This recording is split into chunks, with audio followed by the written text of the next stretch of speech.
गडचिरोली लोकसभेसाठी भाजपचे उमेदवार अशोक नेते अर्ज दाखल करणार आहेत। देवेंद्र फडणवीस आणि सुधीर मुनगंटीवार तसंच बावनकुळे, धर्मराव बाबा आत्राम हे देखील यावेळेला उपस्थित राहणार आहेत।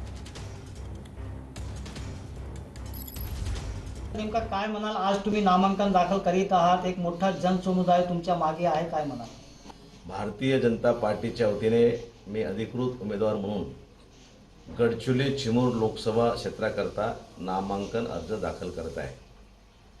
विशेष म्हणजे राज्याचे उपमुख्यमंत्री, गडचिरोली जिल्ह्याचे पालकमंत्री आदरणीय देवेंद्रजी फडणवीस, वनमंत्री आदरणीय सुधीरभाऊ मुनगंटीवार, प्रदेशाचे अध्यक्ष आदरणीय चंद्रशेखर बावनकुळेजी, तसेच साई विधानसभेतून मोठ्या प्रमाणात सर्व आमदार, माजी आमदार, सर्व आघाड्यांचे, ज्यामध्ये राष्ट्रवादी काँग्रेस असेल, शिवसेना शिंदे गट असेल, त्याही पक्षाचे नेते मंडळी मोठ्या प्रमाणात उपस्थित राहणार आहे आणि कार्यकर्त्यांच्या मोठ्या संख्येत मी नामांकन अर्ज रॅलीच्या माध्यमातून मी सादर करणार आहे।